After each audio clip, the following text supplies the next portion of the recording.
With a company like Tender getting involved in something like this with the individual that you talked about, that smaller business as well, it sounds like businesses that are unicorns, businesses that have a lot of a larger user base are starting to take this a little bit more serious, which means that there's a market for this. Sure. Where do you ultimately see this going? I mean, is the idea to get acquired by one of those companies and let them use your stack around it? How do you see this kind of evolving out into the world of big business and peer-to-peer transactions? Well, first of all, I look at where eZverifi is as just the starting ground. I mean, we're on ground zero, so we're trying to find our own extra niche in terms of continued growth.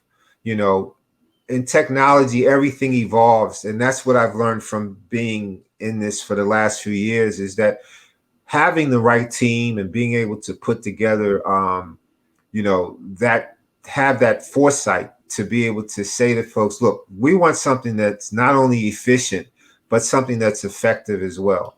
And trying to foresee what our future is like. Oh man, it could be enormous. I mean, I've already got so many avenues in my mind about what assets, what value services like eZverifi, because we're not going to be the only one out here, because it's just a matter of timing. Realtors, for example, meet people all the time when they're going to show properties or whatever, and that's a 40-50% female dominated industry, and they have to go in couples. They have to change their routines and everything else just to be safer. They go to take karate lessons. I mean, there's all kinds of things that people are doing, and we just feel that eZverifi will just become an integral part of a person's everyday life. It's just a service that they'll be able to say, hey, I don't have to take this risk any longer. I can for dollar and a half, whatever, couple dollars, I can go verify someone's identity real quickly and conveniently. So what have you learned along this journey about starting a tech company? Well, Tim, I have about 30 years in construction business, so I'm used to not talking to people. I'm used to talking to bricks, and bricks don't talk back, So it's been very, very difficult because I'm not an IT person by nature, but I am a builder. So as a builder, I've always learned in building a project, a house or building or whatever, I never did that singularly. I always had to build a team. I had to have my own staff. I had to have my subcontractors. I had to have other vendors. So this is really no different for me as far as a business owner. We've just been struggling. We've worked with folks offshore. We've worked with freelancers. We have we we have been successful at having management expertise provided to us by other folks. I mean, it's just been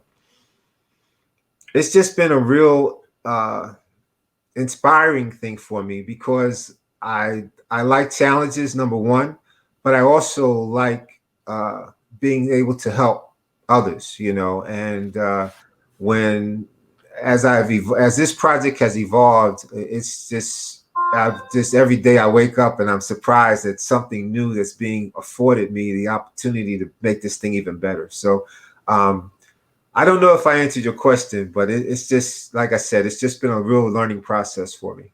It's interesting hearing that, though, Tim. As I'm listening, I'm hearing, building a business is the same. It's the thing inside of it that's different, and that, with having 3 decades of experience in construction, the building aspect from a management perspective is the same, right? And I think that's probably how business schools teach things. It's like, the business, it doesn't matter what the business is. This is the way to do it. Yet technology is this interesting thing.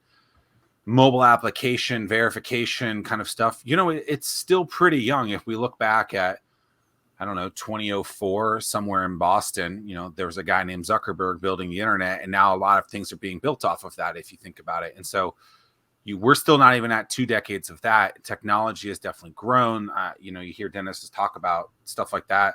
What are some of, because you've dealt with so many founders in the area, Tim, that have technology struggles and things like that. What are some of the things that you've seen them do to push through or to gain what they want out of their business, where it's, we don't live in a Silicon Valley where it's so tech heavy and stuff like that.